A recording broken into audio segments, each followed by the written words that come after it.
Contar experiencias racistas siempre tiene que venir acompañado de una denuncia, ¿no? Y algo que apunte a las estructuras, al por qué se han producido esas situaciones racistas. Yo puedo decir que sí, que me han gritado mora de mierda por la calle, o que mi profesor el otro día dijo la gente extranjera refiriéndose a mí, dando por hecho que yo lo era. Entonces, el problema de esto no es estas dos personas particulares que probablemente no vuelvan a repetir este acto.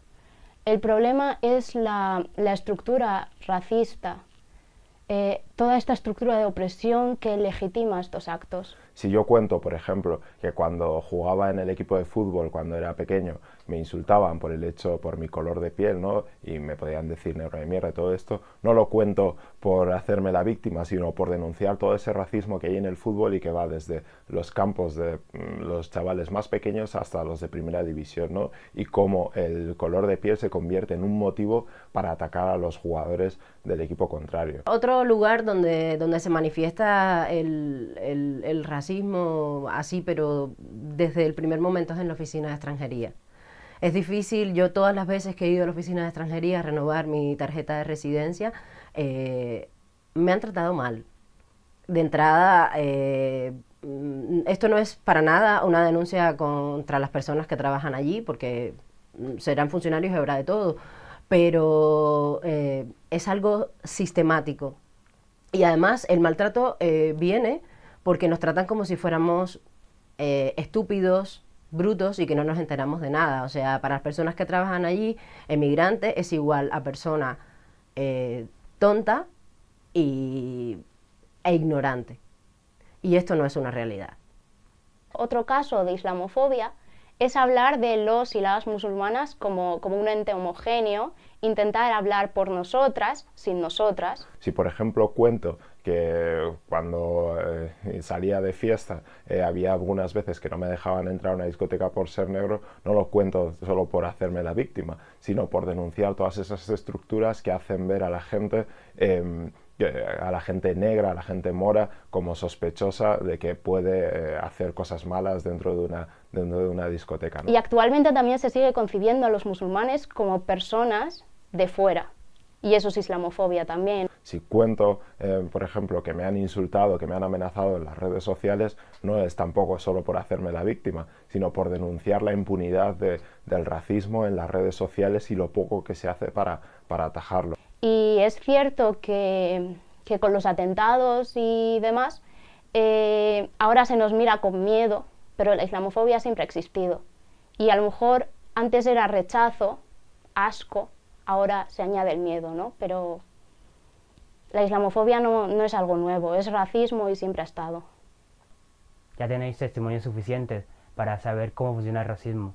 Ahora hay que atacar las estructuras que nos condenan a nosotras a vivir ese racismo.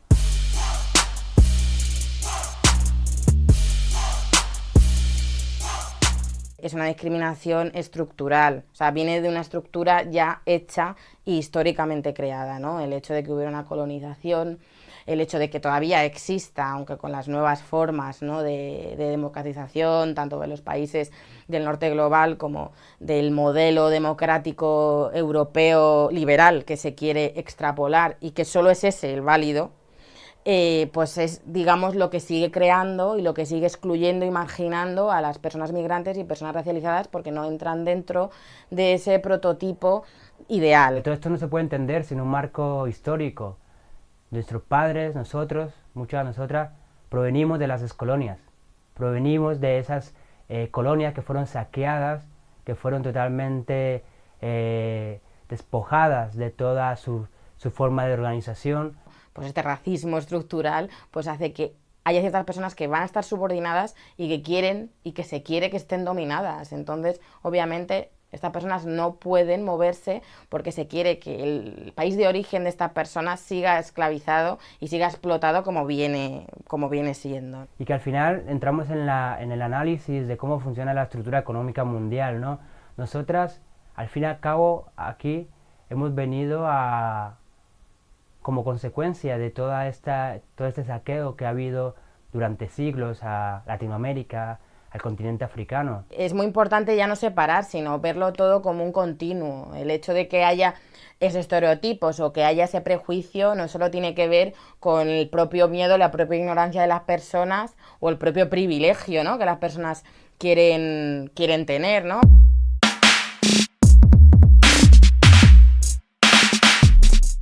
Creo que denunciar el racismo es necesario. Lo único que muchas veces confundimos la denuncia judicial con todo el resto de tipos de denuncia. Es verdad que hay casos que evidentemente merecen una denuncia judicial, como puedan ser unas amenazas de muerte, como pueda ser el hecho de denunciar a una discoteca que no te deja entrar, como puede ser el hecho de denunciar a unos centros de internamiento de extranjeros, no por la cantidad de vulneraciones de derechos humanos que se están produciendo allí. Pero es cierto que hay otros casos que merecen una denuncia social, una visibilidad, que la sociedad sepa que esto está ocurriendo en la sociedad actual.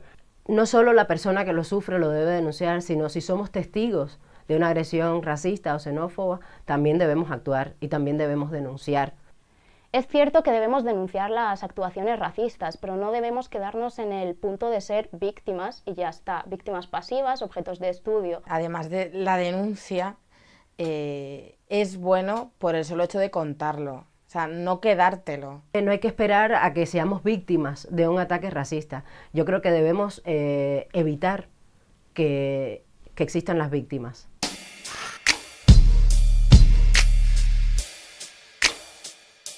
Últimamente venimos comentando bastantes soluciones respecto a la lucha contra el racismo, ¿no? Y la mayoría de ellas van apuntando hacia las estructuras que permiten que ese racismo siga funcionando actualmente. O si queremos hacer un ejercicio contra el racismo estructural que sufrimos cada día, tenemos que cambiar la lógica desde donde se practica este antirracismo, ¿no? Hay que empezar a entender la lucha antirracista desde una perspectiva política y no solamente moral.